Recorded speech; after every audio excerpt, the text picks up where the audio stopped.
हरियाणा की पहली महिला सांसद जो एमपी बनी, वो एमएलए एमपी, ये थी चंद्रावती देवी जी चरखी दादरी से।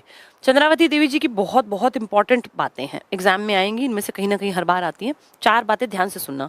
हरियाणा की पहली एमएलए हैं ये। फिर स्नेहलता क्यों लिखा है? क्योंकि वो हरियाणा बनने के बाद बनी है।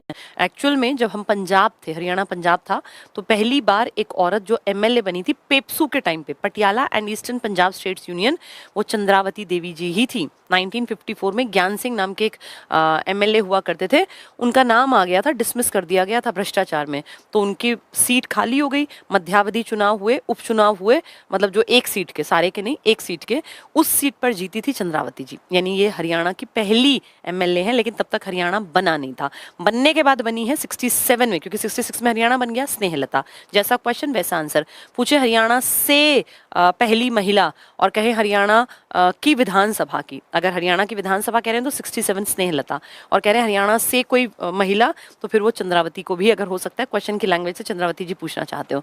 तो फर्स्ट एमएलए हरियाणा बनने से पहले, फर्स्ट एमपी 1977, फर्स्ट ये एडवोकेट थी बेटा, कितनी पढ़ी लिखी होंगी ना, एडवोकेट बनी। और फर्स्ट लेडी जो एलजी बनी, लेफ्टिनेंट गवर्नर पुदुचेरी की। दिल्ली और पुदुचेरी में ना गवर्नर्स नहीं बनते, लेफ्टिनेंट गवर्नर्स बनते हैं। बनी तो ये 10 महीने की थी, फरवरी से दिसंबर, लेकिन बड़ी बात है। तो 4 बड़ी चीजें इनके नाम हैं। पहला, ये एमएलए बनी थी हरियाणा बनने से पहले। एमपी बनी 1977 में, और जानते हो किसको हराया था? चौधरी बंसीलाल जी को, जिनका कि डंका बजता था, जो देश में रक्षा मंत्री के पद तक रहे थे। देश में ये मान लो इंदिरा गांधी के खास आदमियों में थे, राजीव की सरकार में भी बड़ी पोस्ट पर थे। उस आदमी को इन्होंने हरा दिया था भिवानी महेंद्रगढ़ की सीट से, भिवानी से। ठीक है, तो first lady MLA, first lady MP, first advocate, lady advocate, और फर्स्ट लेडी गवर्नर, ये एलजी, लेफ्टिनेंट गवर्नर पुदुचेरी की। बहुत इंपॉर्टेंट है बेटा।